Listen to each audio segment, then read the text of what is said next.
प्रगतिशील समाजवादी पार्टी के राष्ट्रीय महासचिव आदित्य यादव हमारे साथ हैं, उनसे बात करते हैं। आज सैफई में दंगल का कार्यक्रम है क्योंकि नेताजी का 83वां जन्मदिवस है। लेकिन कहते हैं कि नेताजी ने अपने राजनीतिक विरोधियों को चरखा दांव से चित किया, लेकिन परिवार के लिए ऐसा कौन सा वो दांव आजमाएंगे कि परिवार एक बार फिर से एकजुट हो? नेताजी अपने राजनीतिक गुणों के लिए और दाव देने के लिए जाने जाते हैं, और सिर्फ राजनीति बल्कि कुश्ती के दंगल के खेल के लिए भी वो जाने जाते हैं। उनकी खास रुचि रहती थी। जहाँ तक आपने सवाल किया परिवार में, तो परिवार में आदमी एक दूसरे को एक साथ लाने का प्रयास कर सकता है, दाव नहीं दिया जा सकता है। ये परिवार है।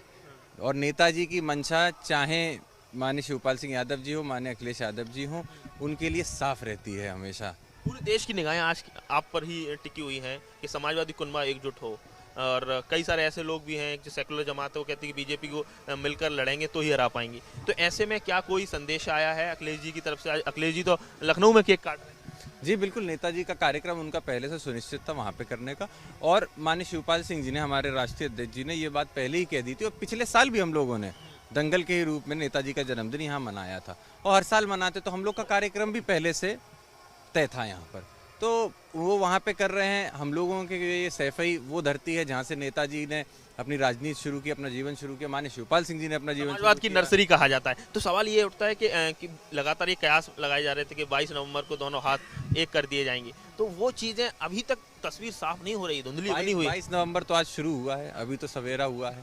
शाम होते होते बड़ी खबर होते होते क्या पता खबर आ जाए। समय का इशारों में बहुत कुछ कह रहे हैं, इंतजार करना चाहिए। अभी शुरुआत साफ कर रहे हैं। देखिए, मैं सिर्फ जो देश प्रदेश की जनता की मंशा है, मैं वो आपके सामने आपके माध्यम से आपके दर्शकों को रख रहा हूँ।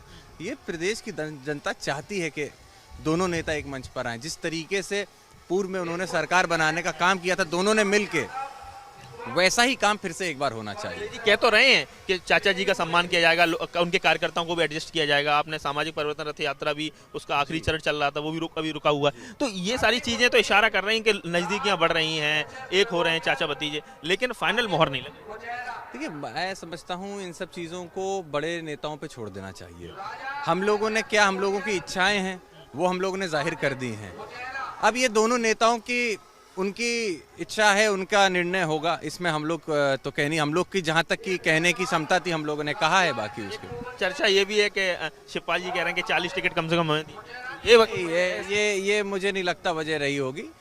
टिकटों और इन सब के ऊपर तो ये हमारे नेता का और उन लोग का निर्णय होगा। हम लोग इसमें कुछ नहीं कह सकते। हम लोगों को तो जो निर्देश दिया जाता है हम लोग उस पर काम करते हैं।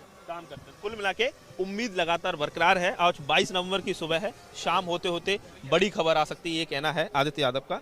प्रगतिशील समाज पार्टी के राष्ट्रीय महासचिव हैं, और सैफई में हर साल मुलायम सिंह यादव के जन्मदिवस के मौके पर एक दंगल का आयोजन होता है। शिवपाल सिंह यादव उसे कराते हैं, और इस बार ये दंगल का जो आयोजन है उसके कहा जाए जो राजनीतिक जो मायने हैं वो इसलिए महत्वपूर्ण हैं क्योंकि लंबे समय से क्या चल रहा है कि समाजवादी पार्टी और प्रसपा का गठबंधन होगा। शिवपाल सिंह यादव अपनी तरफ से लगातार पहल कर रहे हैं, और अखिलेश यादव की तरफ से भी लगातार अब सकारात्मक स्टेटमेंट आने लगे हैं। तो कुल मिला के अब देखना यह है कि शाम होते होते क्या कोई बड़ी खबर आएगी। सफाई से नितिन उपाध्याय, एबीपी।